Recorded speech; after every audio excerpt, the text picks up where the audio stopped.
Assalamu alaikum. I'm very happy that you're going to be working in Yemen in the near future. I will consider you to be lucky to be working on Yemen.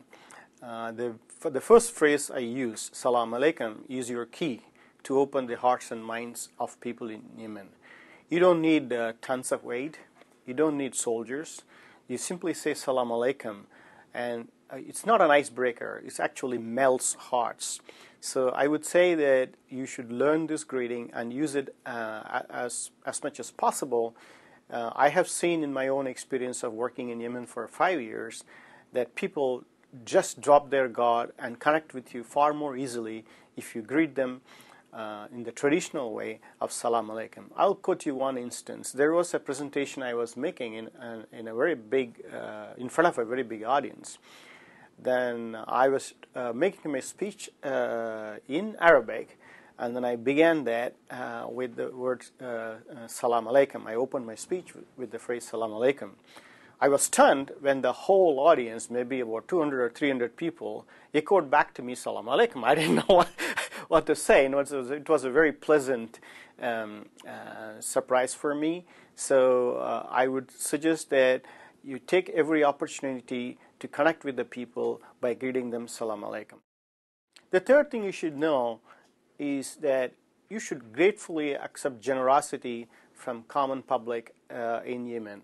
It's something which is very intrinsic in their culture. They would like to share food, share accommodation, share their ideas of the day, share their family tales. Sharing is ingrained in the culture. I'll give you a couple of instances.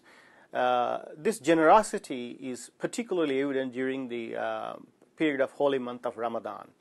Once I was returning from the World Bank office, going back to my hotel, sometime around 6:15 in the evening, and then it was during the Ramadan period.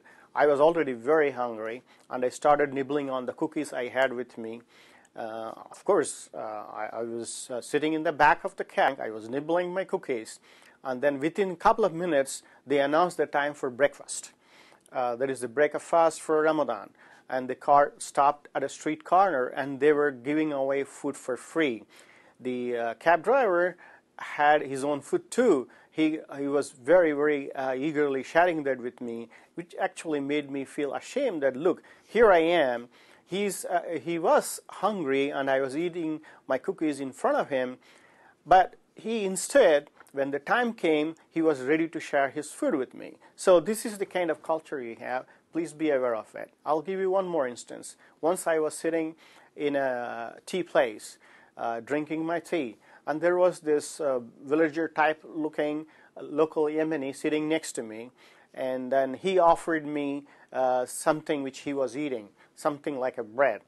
Initially, I said, no, I don't want to take your food. You take your food, and I'll drink my tea. So I was not connecting with him. Then after a while, it occurred to me that maybe I am offending him. So I turned to him and said, please give me, I'll take it. All of this in my broken Arabic, by the way. And then I took the piece of bread that he gave me. It was so delicious. So naturally, my question back to him was, where did you buy this? And then he replied back to me, no, I didn't buy this. I just brought this from home. So here again, my heart was touched. Somebody was sharing what he brought from home with a total stranger, whereas I was not wanting to connect with him initially. So here you are walking into a culture where people will be readily sharing something what you will consider very personal.